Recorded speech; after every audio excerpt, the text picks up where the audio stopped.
तो आज ये शंकर जी पार्वती जी को किस्सा सुना रहे थे कि और एक कहो मैं चोरी, मैं तुमको छोड़कर का घुसुड़ जी को। माताएं बात की गांठ बांध लेती है, जो माताएं होती हैं बात की गांठ बांध लेती है और मरते दम तक भी भूलती नहीं है कि इसने मेरे साथ ऐसा किया था। जब द्वापर आया और भगवान कृष्ण प्रकट हुए ब्रज में और कृष्ण निधि वन में रासलीला करने लगे, तो रोजाना रात्रि को पार्वती जी सरक जाती है रास में, शंकर जी भांग खाए सोते रहते हैं। तो एक दिन शंकर जी ने गणों से कहा हमारी मैडम कहाँ जाती है, बड़ी देर तक हम सवेरे कोई बैठी देने वाला नहीं। बोले सर 10 बजे आएंगी, पता नहीं कहाँ जाती है। बोले तो पूछताछ क्यों नहीं करते? बोले घर वाली तुम्हारी, हम काहे को पूछताछ करेंगे। अच्छा नौकर भी होशियार होते हैं, नौकर जाते हैं लंबे समय तक अगर नौकरी करनी इस कोठी में तो मैडम को पटा के रखो, उनकी बातें मानो, मालिक को भले ही उनकी बातों को छोड़ दो। मैडम जिस नौकर को चाहेगी वो ही रहेगा, नहीं तो कोई नहीं रख सकता है उसे, हम नहीं करें। तो एक दिन पकड़ लिया, आ रही थी तो कहाँ गई थी? बोले वृंदावन। क्यों? रास देखने। अकेली? हमको क्यों नहीं ले जाती हो? बोले वह कौआ ही ले जाओ अब संग। कौआ? अरे देवी कितनी पुरानी बातें गांठ बांधे में। बोले नहीं आप नहीं जा सकते। क्यों? बोले वहाँ पुरुषों का प्रवेश नहीं है, केवल महिला जा सकते। तो हमको महिला बना दो, हमको गोपी बना दो। पूछा मैं गोपा का गोपी कैसे बना? बोले कुछ भी करो, जूड़ा उड़ा बना के कुछ भी करो। रो पड़े शिव। भगवान के रास में आने के लिए भगवान शिव बिल्कुल स्त्री रूप धारण करते, गोपी रूप धारण करते हैं। बहुत अच्छा गीत हमारी बहन लोग गाते हैं, एक बार गा लीजिए। एक दिन वो भोला भंडारी बन के ब्रज की नारी रास में आ गए, रास में आ गए। एक दिन वो भोला भंडारी बन के ब्रज की नारी रास में आ गए, रास में आ गए। अरे पार्वती जी मना के हारी, नाय माने त्रिपुरारी रास में आ गए, रास में आ गए। पार्वती जी मना के हारी, नाय माने त्रिपुरारी रास में आ गए, रास में आ गए। गोरा से बोले बाबा मैं भी चलूंगा तेरे साथ में, तेरे साथ में। गौरा से बोले बाबा मैं भी चलूंगा तेरे साथ में, तेरे साथ में। राधा संग श्याम नाचे मैं भी नाचूंगा तेरे साथ में, तेरे साथ में। राधा संग श्याम नाचे मैं भी नाचूंगा तेरे साथ में, तेरे साथ में। अरे रास रचेंगे ब्रज में भारी, हमें दिखाओ प्यारी रास में आ गए, रास में आ गए। रास रचेंगे ब्रज में भारी, हमें दिखाओ प्यारी रास में आ गए, रास में आ गए। अरे एक दिन वो भोला भंडारी बन के ब्रज की नारी रास में आ गए, रास में आ गए। ऐसा बना दे मुझको जान न पाए कोई राज को, कोई राज को। ऐसा बना दे मुझको जान न पाए कोई राज को, कोई राज को। मैं हूँ सहेली तेरी ऐसा बताना ब्रज राज को, ब्रज राज को। मैं हूँ सहेली तेरी ऐसा बताना ब्रज राज को, अरे बांध के जूड़ा पहन के साड़ी, चाल चलो मतवारी, रास में आ गए, रास में आ गए। अरे बांध के जूड़ा पहन के साड़ी, चाल चलो मतवारी, रास में आ गए, रास में आ गए। अरे एक दिन वो भोला भंडारी बन के ब्रज की नारी, रास में आ गए, रास में आ गए। गोपी रूप बनाकर लिपस्टिक वगैरह सब पाउडर बल बनाकर सब ठीक ठाक कर करा के बिल्कुल गोपी जैसा आ गए निधि वन में। और कह दिया कोई कितना भी कहे घूंघट नहीं उठाना, बस इतना कर लेना, अपना परिचय नहीं देना और घूंघट मत उठाना। आ गए धीरे धीरे सब गोपियाँ, राधा जी आ गई अष्टसखियों के साथ, देवताओं के विमान आकाश व रास दर्शन के लिए अपनी अपनी स्थिति में खड़े हो गए। और फिर भगवान कृष्ण का प्रवेश हुआ और ताता थे जब धूम धड़ाका मचा, सब लोग नृत्य गाने में डूबे। अब इनको तो नाच गाना आता ही नहीं था, तो धम धमाधम ऐसे करने लगे, भाग दौड़ पिए हुए थे, तो सबकी ताल बिगड़ गई, सबकी ताल बिगड़ गई, तो रास रुक गया। तो भगवान ने कहा श्री जी ऐसा लगता है कोई नई गोपी आ गई, सब ताल बिगाड़ दी। तो देखा तो उस कोने में लंबा सा घूंघट वाले ऐसे खड़े हुए थे। बोले वो लगता है कि वो साकेत से आई है, बिल्कुल नई है, पहली बार देख रहे हैं हम, जरा पता करो। बोले नहीं आप ही जाइए। और जैसे ही भगवान चले, पार्वती जी खांसी, घूंघट नीचे करो, तो घूंघट को उन्होंने खींचा तो यहाँ जो क्लिप लगी थी चर्र से वो फट गई साड़ी, यहाँ के एकदम वो जूड़ा ऊपर निकल आया, जटा ऊपर निकल आई। भगवान पहुँच गए। अब ये परेशान, बोले ये पोल खुली तो ये मेरा भी रास्ता आज बंद करा देंगे। भगवान ए गोपी जरा सिर ऊपर की उठाओ, ए गोपी घूंघट उठाओ, ए गोपी सुनती हो कि नहीं, घूंघट उठाओ। शंकर जी का घूंघट नहीं उठाऊंगी। बोले क्यों? बोले मेरी घरवाली ने मना कर दिया है कि घूंघट नहीं उठाना है। देखा मोहन ने जब जान गए हैं इस राज को, इस राज को, देखा मोहन ने जब जान गए हैं इस राज को, इस राज को। ऐसी बजाई बंशी सुधि बुद्धि भूले भोलानाथ को, भोलानाथ को। ऐसी बजाई बंशी सुधि बुद्धि भूले भोलानाथ को, भोलानाथ को। अरे खुल गया जूड़ा खिसकी साड़ी, मुस्काए बनवारी, रास में आ गए, रास में आ गए। खुल गया जूड़ा खिसकी साड़ी, मुस्काए बनवारी, रास में आ गए, रास में आ गए। बोलिए शंकर भगवान की जय, गोपेश्वर भगवान की जय। ये जो वृंदावन में गोपेश्वर महादेव का मंदिर है, यही मेकअप को दोबारा से पार्वती जी ने ठीक किया था, इसलिए वो गोपेश्वर वहीं पूरा रूप वही हुआ। तो भगवान श्री कृष्ण की तो बहुत रसीली, प्रभु श्री राम तो बहुत मर्यादित, नामकरण हो चुका है, चलने फिरने लगे हैं।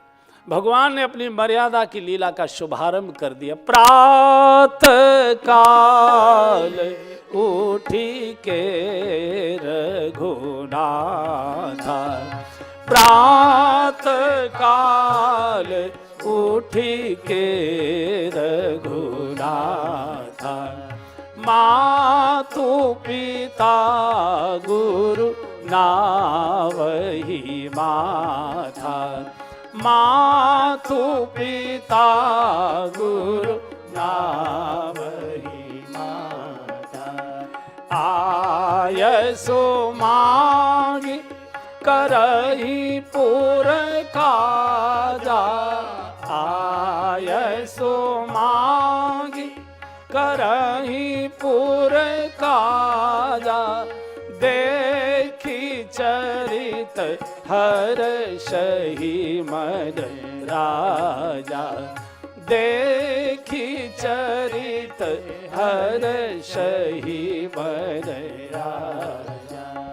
प्रातः काल उठी के, भगवान श्री कृष्ण की लीला है और भगवान श्री राम का चरित्र है। चरित्र करके दिखाया जाता है। भगवान कहते हैं जो मैं कर रहा हूँ वो करना शुरू कर दीजिए, घर में राम राज्य आ जाएगा। भगवान श्री कृष्ण ने जो कहा है वो करणीय है और भगवान श्री राम ने जो किया है वो करणीय है। भगवान श्री कृष्ण ने जो किया है अगर वो करना शुरू कर दोगे तो गली गली में ठुकाई होगी। उन्होंने जो कुरुक्षेत्र में कहा है वो करणीय है गीता के माध्यम से, और भगवान श्री राम ने जो करके दिखाया। प्रातःकाल प्रभु उठते हैं, माँ के चरणों को शीश रखकर प्रणाम करते आशीर्वाद लेते हैं, पिताजी के चरणों में शीश रखते हैं, प्रणाम करते आशीर्वाद लेते हैं। स्नान आदि से निवृत्त होकर पिताजी के साथ गुरुदेव के आश्रम जाते हैं, गुरुदेव के चरणों में मस्तक रखकर प्रणाम करते हैं, आशीर्वाद लेते हैं। पूरी आचार संहिता का पालन भगवान करते हैं। मातृदेवो भव, पितृदेवो भव, आचार्य देवो भव। और बंधु और बहन, शास्त्र कहता है जिन्होंने अपने माता पिता को प्रसन्न कर लिया, जिन्होंने अपने आचरण से, व्यवहार से, वाणी से, सेवा से, सत्कर्मों से अपने माता पिता के हृदय को गदगद कर दिया, प्रसन्न कर दिया, उनके नेत्रों में आंसू छलछला आए। पुत्र नहीं है, कोई देवता हमारे घर में बेटा बनकर आया है। ऐसे पुत्र को किसी तीर्थ में जाने की आवश्यकता नहीं, कोई भजन भी करने की आवश्यकता नहीं, वो जहाँ रहेगा वो स्थान तीर्थ माना जाएगा। ऐसे व्यक्ति का भजन भगवान करते हैं। जिन माता पिता की, हमारे आचार्य गाते हैं, कोई ढूंढ रहा प्रभु को वन में, कोई ढूंढ रहा प्रभु को वन में, कोई घर में बैठा भजन करे, कोई घर में बैठा भजन करे, कोई योग करे, कोई ध्यान धरे, कोई योग करे, कोई ध्यान धरे, कोई गंगा यमुना स्नान करे, कोई गंगा यमुना स्नान करे, जिन मातु पिता की सेवा की, जिन मातु पिता की सेवा की, तिन तीर्थ धाम कियो न कियो, तिन तीर्थ धाम कियो न कियो, जिन मातु पिता की सेवा की, जिन मातु पिता की सेवा। सारे तीर्थ माता पिता और गुरु के चरणों में निवास करते हैं, कहीं जाने की आवश्यकता। अपने आचरण से, व्यवहार से, बोली से, वाणी से, चेहरे के हाव भाव से, अपनी सेवा से अगर माता पिता को प्रसन्न कर लिया, किसी के सामने हाथ पसारने की, झोली फैलाने की आवश्यकता नहीं होगी। और अगर पिताजी से एक बार को दोनों में निर्णय करना हो तो फिर माँ का पक्ष लूँगा मैं। पिताजी ने हो सकता है बच्चों के साथ, मित्रों के साथ क्रिकेट खेलने नहीं जाने दिया होगा, कान ऐड दिए होंगे, 2 झापड़ लगा दिए होंगे, हम जो करना चाहते थे वो नहीं करने दिया होगा, मैं मान सकता हूँ। नहीं, माँ तो माँ है। माँ जैसा तत्व तो विधाता ने कोई दूसरा बनाया ही नहीं। कितना कष्ट उठाती है। और कोई पुत्र बड़ा होकर अपनी पत्नी के सामने और अपने छोटे बच्चे के सामने अपनी बूढ़ी माँ को जब फटकारता है, धुतकारता है, बीच में मत बोला करो, तुम क्यों खड़ी हो, तुम क्या सुन रही हो, तुम क्या देख रहे हो, काम करो अपना, इधर बताए करो। उस समय माँ कुछ बोलती तो नहीं है, लेकिन माँ को प्रसव का दर्द याद आ जाता है। 1000 जहरीले बिच्छू एक साथ डंक मारे, उनकी जितनी पीड़ा होती होगी वो पीड़ा माँ को प्रसव के समय होती है, बच्चे को जन्म देते समय होती है। लेकिन माताएं उस पीड़ा को भी सहन कर लेती इस लोभ में कि गोद भरेगी, बालक गोद में आएगा। और वही बालक बूढ़ी माँ को जब फटकारता है, और वो भी अपनी पत्नी के सामने, छोटा बच्चा कभी दादी का चेहरा देखता है, कभी तमतमाते बाप का चेहरा देखता है, उसी दिन गांठ बांध लेता है। और जब यही बालक बड़ा होकर अपने बाप को फटकारता है और बाप कहता है दिमाग खराब है तेरा, पापा से ऐसे बोलते, तो तुरंत उससे पुरानी बात याद आ जाती है कि तुम मेरी दादी माँ से कैसे बोला करते थे, तुम मेरे बाबा जी से मत सेवा करो चलेगा, लेकिन उपेक्षा मत करिए, दुत्कारिए मत, फटकारिए मत। माँ शब्द जैसा कोई दुनिया में शब्द ही नहीं है। माँ, किसी ने पूछा गोस्वामी जी से, माँ और बाप में क्या अंतर है? बोले माँ कहते ही मुंह खुल जाता है और बाप कहते ही मुंह बंद हो जाता है। माँ कहिए मुंह खुल जाता है, बाप के सामने बोलती बंद हो जाती, बाप कहती होठ बंद हो जाते। जिसके पास बैठकर अच्छा बुरा सब कुछ हम कह सकते हैं निश्चिंत होकर, वो माँ है। भगवान श्री कृष्ण कितना माँ के लिए रोते थे। जब गोकुल छोड़कर मथुरा आ गए, रात्रि को राजकाज से दिन में निवृत्त होकर जब रात्रि को सोने का समय होता था, उससे पहले छत पर बैठकर गोकुल के मुंह करके रोया करते थे। भगवान के रोने की आवाज़ गोकुल तक जाया करती थी मथुरा से। यशोदा मैया तो सोती नहीं थी, दिन रात रोती रहती थी। नंद बाबा के पास जाती थी, बाबा बाबा देखो भैया रो रहा है, भैया के रोने की आवाज़ आती है। माँ माँ थी। किसी ने भगवान से एक बार पूछा कि आपको माखन इतना प्रिय क्यों लगता है? बोले इसमें मेरी माँ बैठी है इसलिए माखन अच्छा लगता है। जब भगवान द्वारिका चले गए, रानियों में थोड़ी ईर्ष्या हो गई कि वो गांव की गंवारन बुढ़िया, अशिक्षित अनपढ़, उसका नाम आता है प्रभु रोने लगते हैं।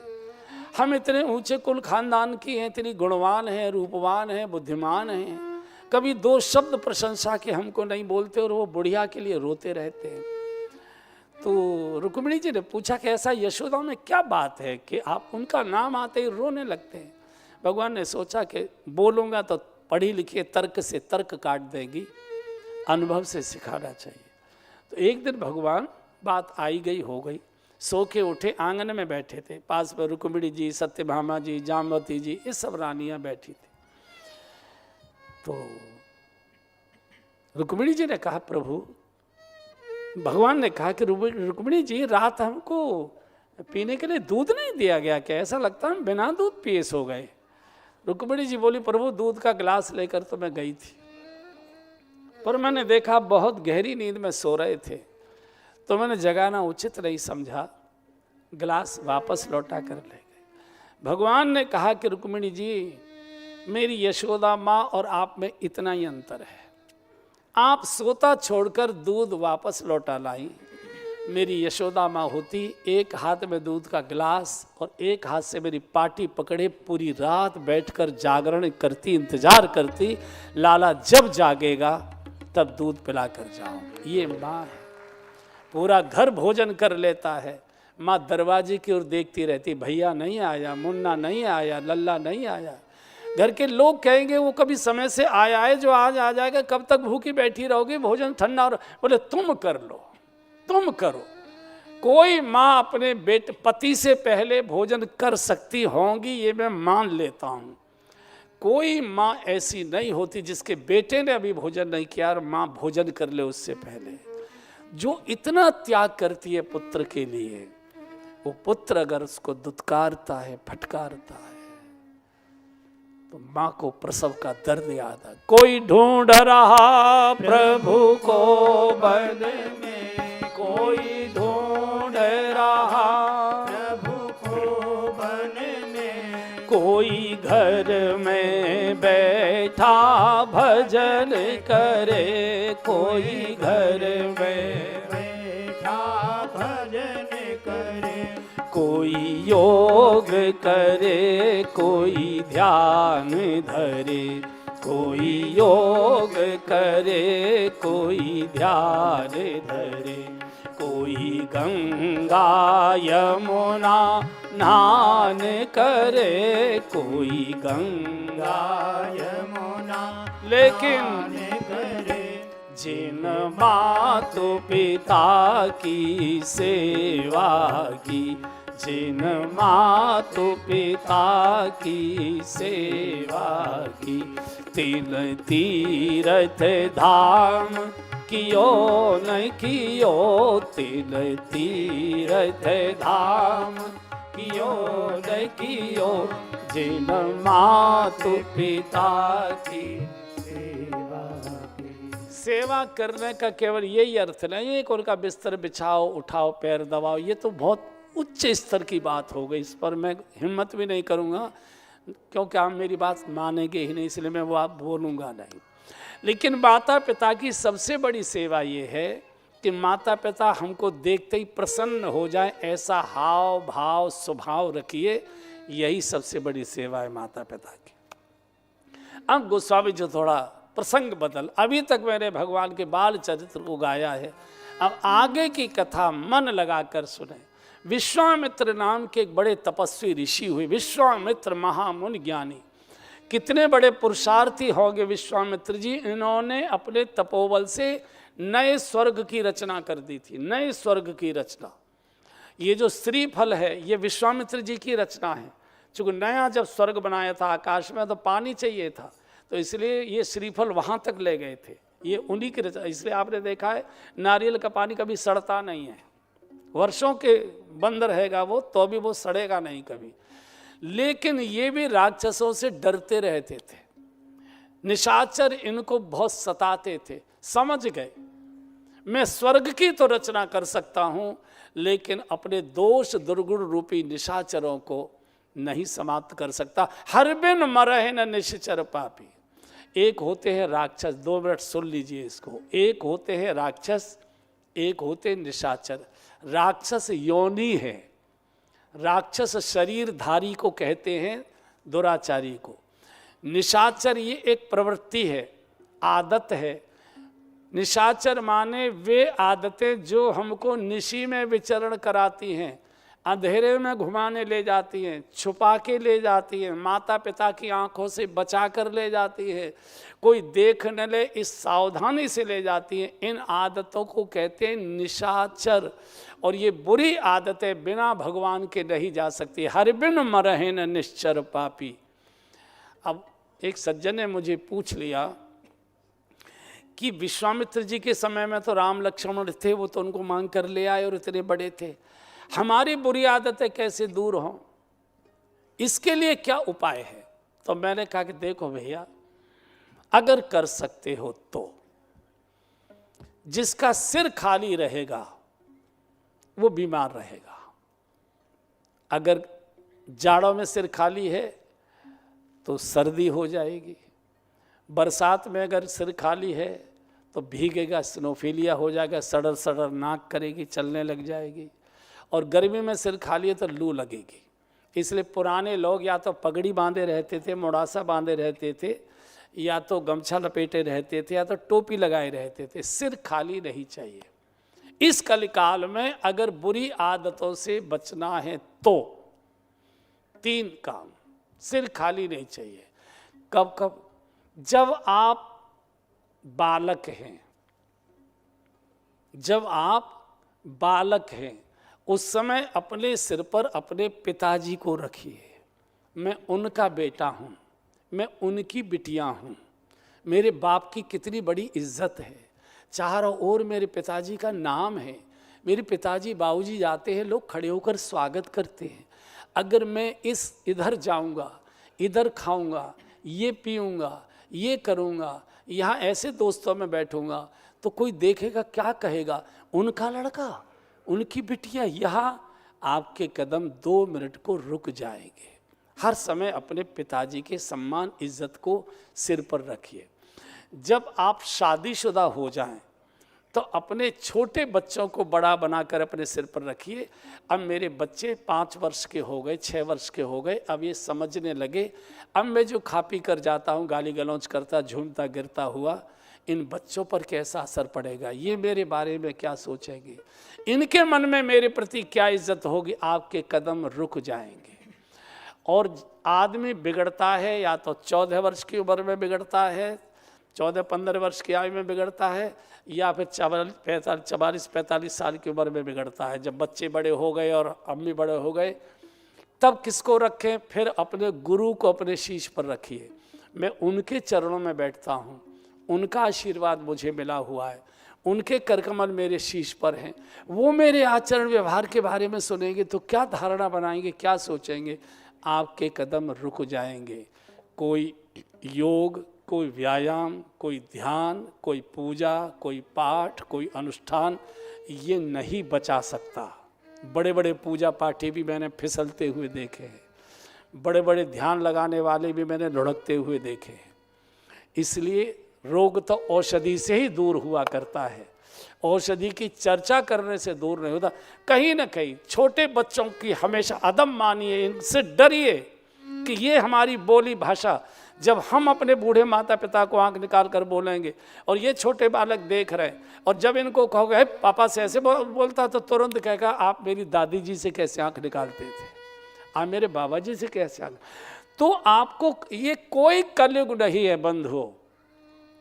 इस कलयुग में भी बड़े बड़े महापुरुषों ने जन्म लिया है, बड़े बड़े संतों ने जन्म लिया है, और सतयुग में भी राक्षसों की कमी नहीं थी। आ गए, अयोध्या आ गए, राजा ने बहुत स्वागत सत्कार किया। दशरथ जी ने कहा ऋषिवर, चारों बेटों को बुलाया, प्रणाम कराया। साधु को प्रणाम बच्चों से जरूर कराना चाहिए। कोई साधु हमारे यहाँ आए हैं, बच्चे बचते हैं, भागते हैं, छुपते हैं, बड़े प्यार से पुचकार कर, डांट कर नहीं, बड़े प्यार से, बेटा महाराज जी को प्रणाम करो, आशीर्वाद मिलता है, उनके संस्कार ठीक होते हैं। चारों को प्रणाम करा। राम को तो देखते ही रह गए। तो दशरथ जी ने कहा ऋषिवर, मैं जानता हूं कि आप कहीं जाते आते, सच बताइए। के ही कारण आगमन तुम्हारा, के ही कारण आगमन तुम्हारा, के ही कारण आगमन तुम्हारा, के ही कारण आगमन तुम्हारा, कहु सो करतन लावही भारा, कहु सो करतन लाव। सच बताइए, आप क्या चाहते हैं, आप किस कारण से आए? एकदम दुर्घटना घटित हो गई। ऊंचे आसन पर बिठाए थे विश्वामित्र, एकदम गिर पड़े, दशरथ जी के चरण पकड़ लिए, सिर रख दिया। राजन, असुर समोह सतावहि मोहि, ये जो दुर्गुण है ये मारते नहीं, ये मनुष्य को सताते हैं। मैं तुमसे भीख मांगने आया हूं, मैं याचन आयो नृपतोई। नए स्वर्ग की रचना करने वाला भी आज भिखारी बनकर आया, चूंकि बिना भगवान की कृपा के पुरुषार्थ भी सफल नहीं होता। क्या चाहिए? बोले अनुज समेत देहु रघुनाथा, निश्चर वध में होव सना था। दशरथ जी रो पड़े। राजन ऋषिवर, मुझे ले चलो, मेरी सेना को ले चलो। चौथे पन पायो सुतचारी, विप्र वचन नहीं कही, बुढ़ापे में मुझे संतान, मुझे ले चलो। तो विश्वामित्र राजन, अगर तुम हमारी समस्याओं का समाधान कर सकते होते, हम तुम्हारे द्वार पर आकर रोते। और सुनो, तुमको ये मालूम है कि तुमको 4 बेटे यज्ञ से मिले हैं, और आज यज्ञ संस्कृति पर संकट है, इसलिए 2 पुत्र अपने परिवार के लिए रखो, 2 यज्ञ संस्कृति की रक्षा के लिए। एक बार ऐसा लगा कि श्राप न दे दे, तो वशिष्ठ जी बीच में आ गए, राजन दे दो। और हमारे यहाँ गुरुओं का इतना सम्मान था, गुरु ने बोला, राजा उसे स्वीकार करता था, उसका पालन करता था। आज गुरु उल्टे हो गए, राजा जो कहता है गुरु वो बोलते हैं आज। इसलिए गुरुओं की गुरुता घटी है, गुरुओं की गुरुता घटी है, गुरुओं का सम्मान। पहले राज सत्ता गुरुओं के संतों के चरणों में रहती थी, आज संत राज सत्ता के चरणों में जाने के लिए लालायित रहते हैं। तो दे दिया। जिस समय विश्वामित्र जी ने रोकर अपना दुख रोया, उसी समय भगवान ने निर्णय ले लिया था कि एक पत्नी के साथ विवाह करूंगा। उसी समय वो पिताजी को डांट सकते थे, लेकिन मर्यादा पुरुषोत्तम है। और दूसरे, राज गद्दी पर बैठे, वो जानते थे कि बड़ा बेटा ही राजा बनेगा, लेकिन भगवान ने तय कर लिया उसी समय कि राज गद्दी पर बैठने से पहले पूरे राज्य का पैदल भ्रमण करूंगा और समस्याओं का अध्ययन करूंगा कि मेरे देश की समस्याओं में कौन सी समस्या प्राथमिकता पर है, कौन सी बाद की है, उसका मैं अध्ययन करूंगा। क्यों? क्योंकि दशरथ जी के 750 रानियाँ थी। 3 रानियाँ तो प्रमुख थी, ये कौशल्या जी, कैकेयी जी, सुमित्रा जी। पहले शादी भोग के लिए नहीं की जाती थी, शादी गद्दी के लिए की जाती। हमारी बेटी उस गद्दी को ब्याही है। हम ये स्टेटस संबल था। जैसे घर में सदस्य तो 2 ही 3 हैं, लेकिन गाड़ी 5 खड़ी हुई है, तो वो स्टेटस संबल होता है बड़े आदमी का कि ऐसा। तो ऐसी रानियाँ थी। उसी समय से एक पत्नी का विवाह का जो विधान है, पद्धति है, वो भारत में विकसित हुई। और दूसरे, चूंकि ये कभी गए, जब 750 रानियां घर में बैठी हैं तो राज्य में भ्रमण करने को फुर्सत मिलेगी? ऊपर वाले फ्लैट पर चढ़े तो नीचे वाली चिल्लाने लगती थी, मुश्किल हो गई। यहां से राम लक्ष्मण को लेकर चले, रास्ते में सुबाहु मिला, भगवान ने उसको मारा, मारीच को 100 योजन दूर फेंक दिया।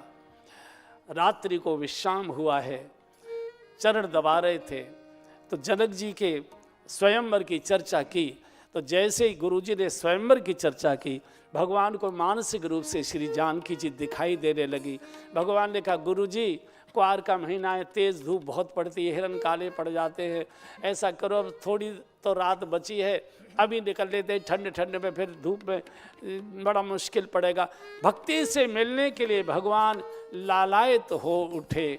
गोस्वामी लिखते हैं कि धनुष यज्ञ सुने रघुकुल धाता, धनुष यज्ञ सुने रघुकुल धाता, हर्षि चले मुनिवर के साथा, हर्षि चले मुनिवर के साथा। आश्रम एक दीखी मग माही, आश्रम एक दीखी मग माही, खग मृग जीव जंतु तह नाही, खग मृग जीव जंतु तह नाही। पूछा मुनि शीला प्रभु देखी, पूछा मुनि शीला प्रभु देखी, सकल कथा मुनि कहा विषेकी, सकल कथा मुनि। जनकपुर की यात्रा यानी भक्ति से मिलने की यात्रा। जानकी जी भक्ति की प्रतीक है और भक्ति गुरु के सानिध्य से ही प्राप्त हो सकती है।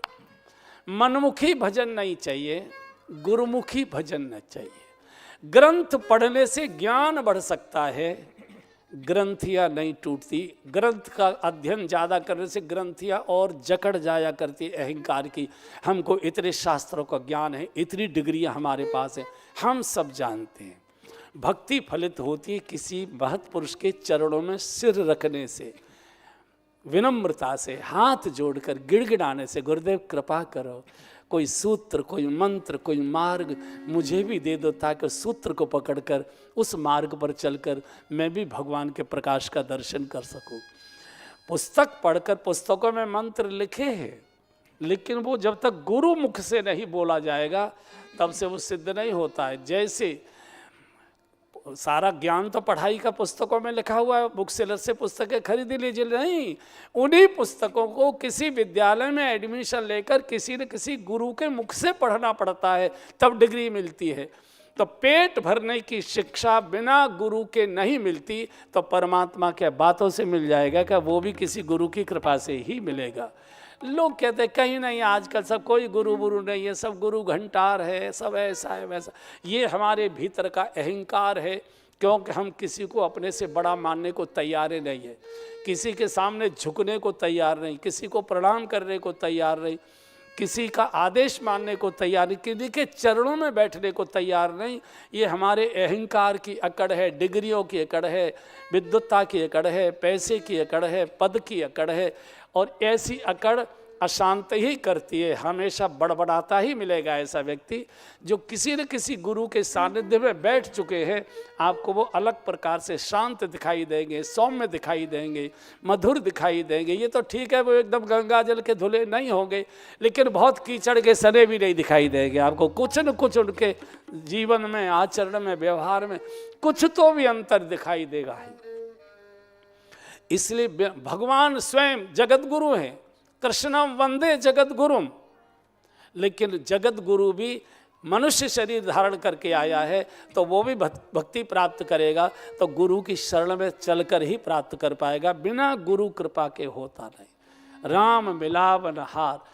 और गुरु कभी न जन्म लेते हैं, न कभी गुरुओं की मौत होती है। गुरु सर्वदा रहते हैं, शरीर बदल देते हैं, हमेशा वही। जैसे कन्या का वर 7 जन्म वही होता है, ऐसे ही जब तक भगवत प्राप्ति नहीं होती गुरु भी वही रहता है। शरीर बदल जाता है, नाम बदल जाता है, रहता गुरु वही है, वही मिलेगा अगले जन्म में।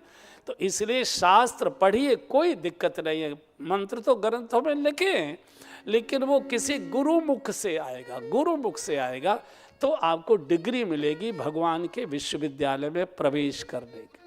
एक बार 2 मिनट के लिए गुरु महिमा कोई गा लीजिए। मेरे सदगुरु दीन दयाल काग से हंस बनाते हैं। मेरे सदगुरु दीन दयाल काग से हंस बनाते हैं, हंस बनाते हैं, काग से हंस बनाते हैं। हाँ, हंस बनाते हैं, काग से हंस बनाते हैं। मेरे सदगुरु दीन दयाल काग से हंस बनाते हैं, काग से हंस बनाते हैं, काग से हंस बनाते हैं। कोई न कोई गुरु, कोई न कोई गुरु चाहिए जो हमारी भगवान से गांठ बांध दे।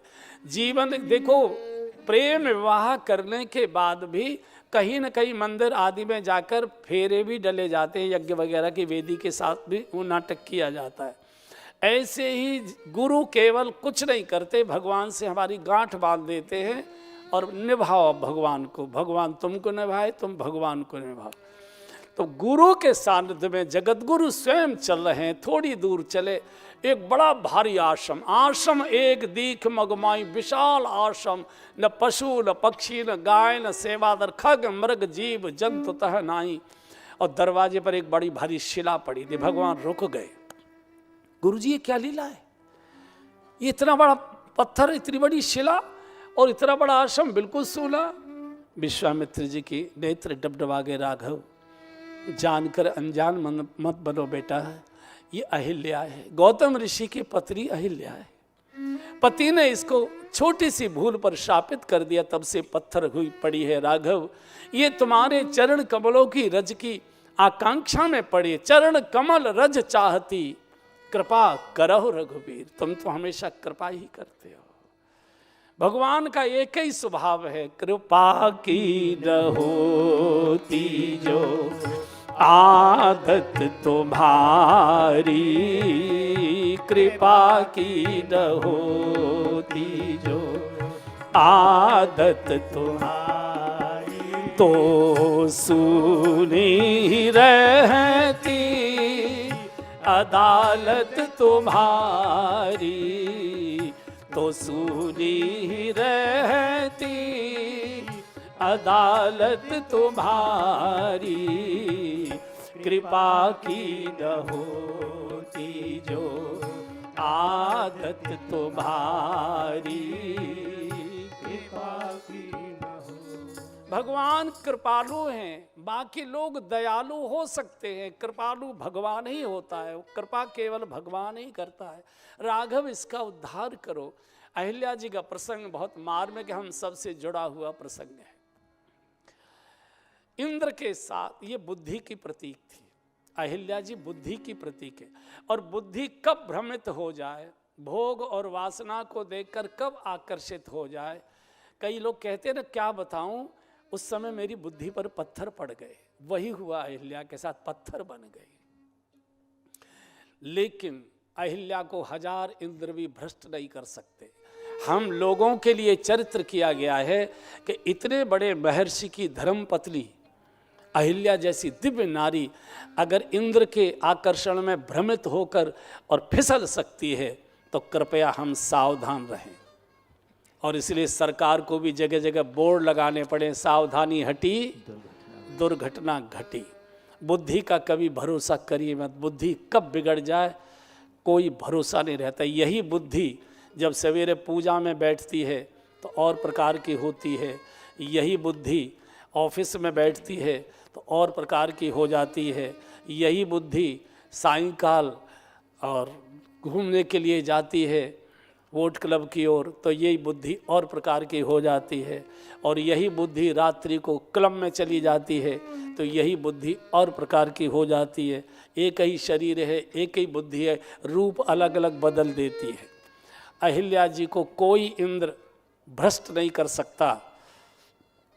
अहिल्या हम सब जगत के लोगों के लिए मार्गदर्शन दे रही है। मेरे जैसी तपस्विनी, इतने बड़े पति के सानिध्य में रहने वाली की भी बुद्धि अगर भोगों के प्रति आकर्षित हो सकती है तो कृपया सावधान रहना। अहिल्या से अपराध हुआ, अपराध हम सब से होता है, लेकिन हम मंदिरों में घूमते हैं, हमारा कल्याण नहीं होता। अहिल्या का उद्धार करने भगवान स्वयं पैदल चलकर इसके द्वार पर आए। क्यों? इसने अपराध को पति से छुपाया नहीं। गौतम ऋषि जब गंगा स्नान करके आए तो सीधे कह दिया कि मेरी बुद्धि पर तो पत्थर पड़ गए, अब चाहे मारो पीटो निकालो दुत्कारो फटकारो, मुझसे तो जो होना था वो हो गया।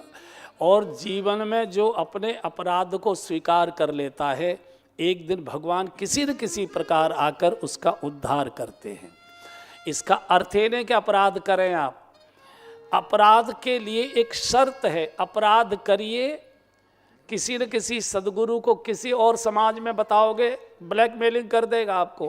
किसी न किसी संत सदगुरु के चरणों में बैठकर रो लीजिए, कहिए नहीं चाहता था, ऐसा हो गया। लेकिन अपराध को रिपीट मत करिए। जो अपराध कल किया वो आज नहीं चाहिए, नया कर सकते हो। जो रंग की बोतल कल हाथ में थी वही रंग की बोतल अगर आज हाथ में है, इसका अर्थ जानबूझकर किया जा रहा है। और जानबूझकर किए को संसार में कोई क्षमा नहीं कर सकता। अवश्यमेव भोक्तव्यम कृतकर्म शुभाशुभम। अनजाने में मालूम नहीं था, अगर वही रिपीट हो रहा है तो वो जानबूझकर है। किसी भी महापुरुष के जीवन में कोई दोष दुर्गुण रिपीट नहीं हुआ है कभी। वो हमारे समाज के उद्धार के लिए उन्होंने लीलाएं की हैं। इसलिए अहिल्या जी का देखिए, शुभ जब हमारा मनुष्य के रूप में जन्म देता है विधाता, तो हमारे हृदय में शुभ और अशुभ के दोनों के बीज हमारे हृदय में विधाता डाल देता है। शुभ और अशुभ क्या है चुप है भाई? सुमति कुमति सबके ओर रही, सुमति कुमति सबके ओर रही, नाथ पुराण निगम अस कही, नाथ पुराण निगम अस कही। जहाँ सुमति तहाँ संपत्ति नाना, जहाँ सुमति तहाँ संपत्ति नाना, जहाँ कुमति तहाँ विपत्ति निधाना, जहाँ कुमति तहाँ विपत्ति निधाना।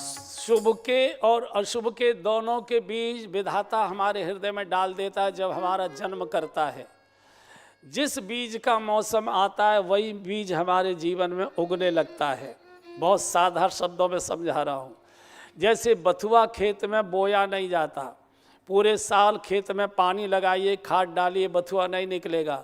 लेकिन जैसे ही दशहरा पार हुआ और दिवाली का महीना आया, कार्तिक शुरू हुआ, बथुआ खेत में से निकलना शुरू हो जाता है। इसका अर्थ है कि बथुआ के बीज धरती के गर्भ में पड़े थे, अनुकूल मौसम की प्रतीक्षा कर रहे थे। ऐसे आपने देखा है कि बड़े धर्मात्मा लोग कई बार बुढ़ापे में आकर बिगड़ जाते हैं, कई बार बहुत बिगड़े हुए लोग बुढ़ापे में आके सुधर जाते हैं। इसका अर्थ है कि जो शुभ का बीज था उसको खाद पानी बुढ़ापे में मिल गया, कि अच्छे व्यक्ति का बुढ़ापे में पतन हुआ। इसका अर्थ है कि जो अशुभ के बीज पड़े थे बुढ़ापे में दोस्तों के साथ कहीं चले गए या किसी मजबूरीवश और आपने अशुभ की खाद लगा दी, वो निकल गया। और बड़े महापुरुषों का ये सिद्धांत रहा है, अपराध करना, भूल करना अपराध नहीं है, भूल को रिपीट करना अपराध है। हम वही करते, जो झूठ कल बोला था वही आज बोला, वही कल बोलेंगे। जो पाप कल किया था वही आज कर रहे वही कल करेंगे।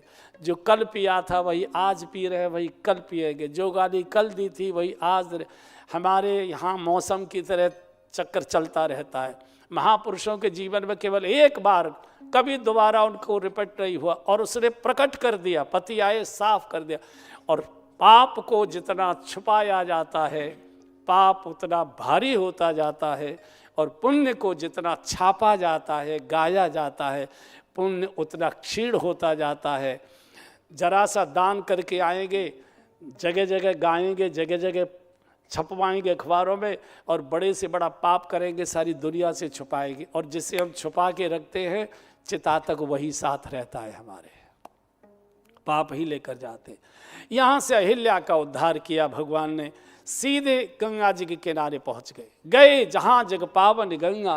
गंगा को देखकर प्रभु गदगद हो गए। गुरुजी, ऐसी दिव्य नदी तो मैंने देवलोकों में भी नहीं देखी, ये कौन नदी है? विश्वामित्र जी के नेत्र डबडबागे। राघव, जानकर अनजान बनते हो बेटा, तुमको मालूम नहीं, तुम्हारे चरणों से प्रकटे श्री गंगा जी। भगवान गंगा जी की कथा सुनना चाहते। गंगा जी भगवान की बेटी है, श्री चरणों से प्रकटी है। और कोई भी पिता अपनी बिटिया की अच्छी कथा सुनने के लिए लालायित रहता है। पाप नाशिनी श्री गंगा जी, सब प्रकार के मंगलों की मूल श्री गंगा जी। एक बार गंगा जी की महिमा गा लीजिए, हम लोग संघ की शाखाओं में गाया करते थे, प्यार से एक बार गा लीजिए। यह कल कल छल छल बहती, क्या कहती गंगा धारा, युग युग से बहता आता यह पुण्य प्रवाह हमारा। यह कल कल छल छल बह, सब गाइए। क्या कहती गंगा धारा, युग युग से बहता आता यह पुण्य प्रवाह हमारा।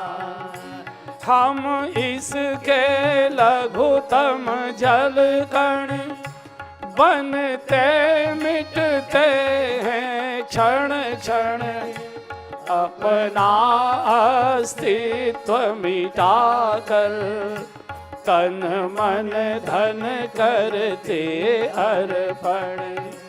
हम इसके लघुतम जल कण, बनते मिटते हैं क्षण क्षण, अपना अस्तित्व मिटाकर तन मन धन करते अर्पण।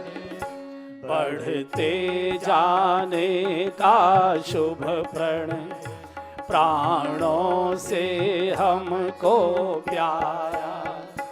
युग युग से बहता आता यह पुण्य प्रवाह हमारा। युग युग से बहता आता यह पुण्य प्रवाह हमारा। यह कल कल छल छल बहती क्या कहती गंगा धारा। युग युग से बहता आता यह पुण्य प्रवाह हमारा। इस धारा में घुल मिल कर वीरों की राख बही है। इस धारा की कितने ही ऋषियों ने शरण गई है। गाइए। इस धारा में घुल मिल कर वीरों की राख बही है। इस धारा की कितने ही ऋषियों ने शरण गई है। इस धारा की गोदी में खेला इतिहास हमारा। युग युग से बहता आता यह पुण्य प्रवाह हमारा।